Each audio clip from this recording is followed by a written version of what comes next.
श्रीनलिनाथ सद्गुरु श्री साई बाबा की जय। ஓம் சாய்ராம். சாய் மகிமா டிவி நேயர்களுக்கு வணக்கம். துவாரகா மாயில் நடந்த விசித்திர காட்சி. அதாவது போன பதிவில் என்ன நடந்தது? பாபா ராய்க்கர் துவாரகா மாயில் தங்கும்படி சொன்னார். எது நடந்தாலும் எழுந்திருக்காமல் அங்கேயே படுத்திருக்கணும் அப்படின்னு சொன்னார் இல்லையா? மேற்கொண்டு என்ன நடந்தது அப்படின்றத பற்றி இந்த பதிவில் நம்ம பார்க்கலாம். இரவு ராய்க்கர் தன்னுடைய தூக்கத்தில் ஒரு சின்ன சலசலப்பால் எழுந்திரிச்சுக்கிட்டார். அது ஒரு பெரிய பாம்பு சத்தம். பயந்துக்கிட்டு எழுந்தப்போ பாபாவுடைய வார்த்தைகள் ராய்க்கருக்கு தன்னுடைய காதுகளில் ஒழிச்சிக்கிட்டே இருந்தது. அதனால் அவர் அப்படியே இறந்த மனிதரை மாதிரி படுத்துக்கிட்டு இருந்தார். ராய்க்கருடைய கால்களுக்கு பக்கத்தில் ஒரு பெரிய கருப்பு மலைப்பாம்பு இருந்ததை பார்த்தாரு. ஆனால் அது பாபா வரைந்த கோட்டை தாண்டி ராய்க்கர் இருக்கிற இடத்துக்கு வர முடியாமல் இருந்தது. அந்த பாம்பு ராய்க்கருடைய முகத்துக்கு பக்கத்தில் தன்னுடைய தலையை தூக்கி அவரை தாக்குற விதத்தில் இருந்தது. தன்னுடைய தலையை 3 இல்லை ஒரு 4 அடி நீளம் உயர்த்தி பார்த்தது. அதே மாதிரி அந்த பாம்பினுடைய கண்கள் ரொம்பவும் சிவந்து இருந்தது. இப்போது அந்த பாம்பால் ராய்க்கர் கிட்ட நெருங்க முடியல. அதனால் அது பாபாவை நோக்கி ரொம்பவும் கோபமாக பார்த்தது. பாபாவை அது தாக்க முயற்சி பண்ணின போது அவர் துனிமாவுக்கு பக்கத்தில் உட்கார்ந்துருந்ததுனால அந்த பாம்பு பாபாவுக்கு பக்கத்தில் நெருங்க முடியாமல் இருந்தது. உண்மையில் சொல்லப்போனால் அது இருந்த தூரத்தில் பாபாவை கடிச்சிருக்க முடியும்.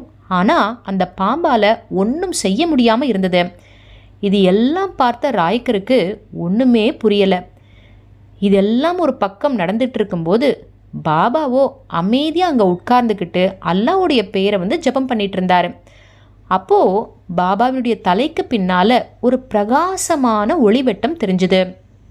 அந்த ஒளிவட்டம் எப்படி இருந்தது அப்படின்னு பார்த்தோம்னா, துவாரகா மாய் முழுக்க அந்த வெளிச்சம் பிரகாசமாக எல்லா இடத்துலையும் ஒளி வீசிக்கிட்டு இருந்தது. அந்த மலைப்பாம்பு பாபாவை தாக்க பல முறை முயற்சி செஞ்சும் அது நடக்காமல் போச்சு. அந்த பாம்புனால் துணியையும் தாண்ட முடியல.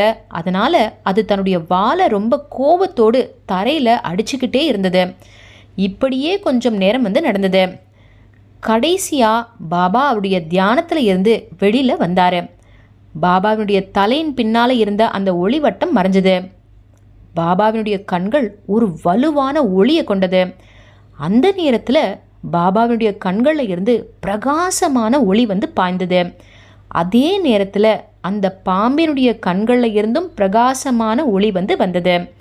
இது ரெண்டும் சேரும் இடத்துல ஒரு அழகான காட்சி அமைஞ்சது. அந்த ஒளியில் பாபா பார்த்தோம் அப்படின்னா ஒரு சின்ன பொம்மை வடிவமாக இருந்தார்.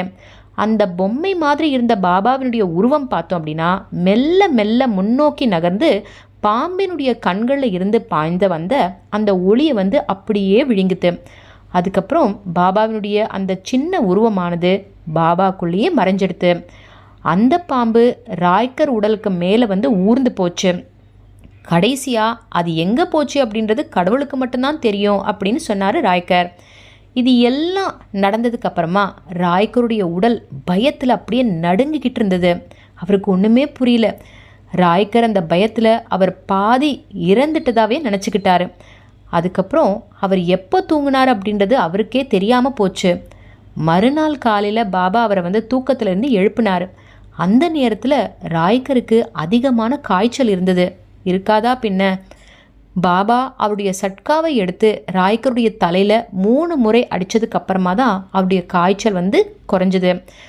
பாபா அவரை தன்னுடைய முகம், கைகள் மற்றும் பாதத்தை சுத்தம் செஞ்சுட்டு தான் கூட வரும்படி சொன்னார்.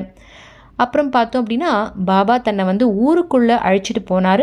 ராய்க்கரும் பாபா கூட பின்னாலேயே போனார். பாபா ஒரு வீட்டுக்கு முன்னாடி நின்று ஒரு மனிதரை கூப்பிட்டாரு. இப்போது பாபா யாரை கூப்பிட்டாரு, அந்த மனிதர் என்ன பாபாவுக்கு செய்யறதுக்காக இருக்காரு அப்படின்ற அந்த விவரங்களெல்லாம் அடுத்த பதிவில் நம்ம பார்க்கலாம். நன்றி. ஜெய் சாய்ராம். பிறவி பிணி தீர்ப்பதற்கு பிறவி கொண்டாரு. ஜாதி வேதமில்லாத சாயி வராரு. பேரின்ப பெருவாழ்வு அளிக்க வராரு.